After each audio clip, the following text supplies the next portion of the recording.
Parole is a form of executive clemency granted by the President of the Philippines as a privilege extended to the convict as discretionary act of grace. Amnesty, a general pardon extended to a certain class of people who are usually political offenders. Provision is a disposition under which the defendant, after conviction, a sentence is released to the provision of a probation officer subject to the conditions imposed by the court. Parole, the release of prisoner before the expiration of his maximum sentence. BPP, the BPP is considered administrative arm of the President of the Philippines in the exercise of his constitutional power in granting executive clemency except in cases of impeachment. Reprieve, like pardon, it is also a prerogative exercised by the President of the Philippines. Generally, it is applied to death sentence already affirmed by the Supreme Court. Commutation of sentence shall refer to the reduction of the duration of the prison sentence carpeta, otherwise known as inmate record or jacket. Absolute pardon refers to the extension of criminal liability of the individual to whom it is granted without any conditions attached whatsoever. Conditional pardon refers to the exemption of an individual without within certain limits or conditions. Mercy, compassionate treatment often shown by the authorities. Mitigation, lessening the severity of punishment due to circumstances. Redemption, restoration of the rights of states after punishment. Clemency, board, official body reviewing clemency petitions. Executive clemency, authority of the government executive to grant mercy. Compassion, empathetic consideration of an offender's circumstances. Second, second chance, opportunity for rehabilitation or forgiveness. Mercy, mercy review process. Process of evaluating clemency petitions. Forgiveness, pardoning an offense and letting go of resentment. Redemption, rehabilitation leading to a positive change in behavior.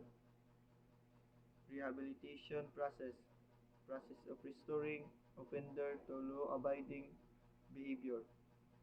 Clemency power, authority of an executive to grant mercy. Restorative justice, approach focusing on repairing harm and harm reconciling. Clemency order, official document granting mercy. Mercy appeal, request or leniency, forgiveness. Restitution, repayment for harm caused by uh, caused by an offense. Habilitation, easing, reducing severity of punishment. Clemency clause, constitutional provision enabling clemency. Release order, opportunity for rehabilitations or forgiveness. Formal petition, pardoning an offense and letting go of resentment. Court, rehabilitation leading to a possible change in behavior. Reclamation, reduction of forgiveness of punishment. Sentence, atonement for past wrongdoing. Prosecutor, approach focusing, repairing harm and reconciling. Parole officer, helping the offender to integrate into society. Probation officer, official document granting mercy. Clemency, clemency hearing, formal proceeding to consider more requests. Clemency commission, body overseeing clemency decisions ruling in the mercy petitions. Clemency policy, guidelines governing.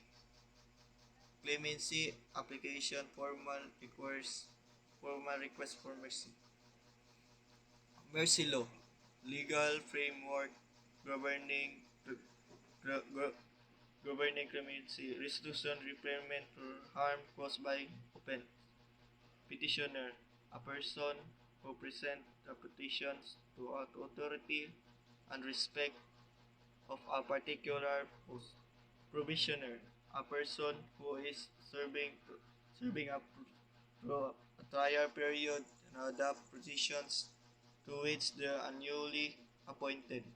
Board refers to the Board of Pardon or Parole Director. The refers to the Director of the Bureau of Corrections. Board refers to the of the probations.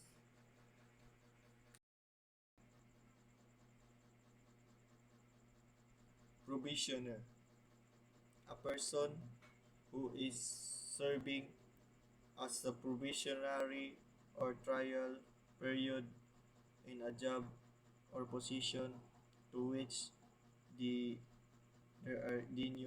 newly appointed board refers to the Board of Pardon and Parole Director refers to the Director of the Bureau of Corrections. Warden refers to the officer in charge of the provincial, city, municipal, or district jail. Parole supervisor refers to the supervision or surveillance by the provision and parole officer of, a parolee. Penal superintendent refers to the officer in charge of, the new built prison, the correctional institution for women, and the prison and the penal farms of the Bureau of Correction.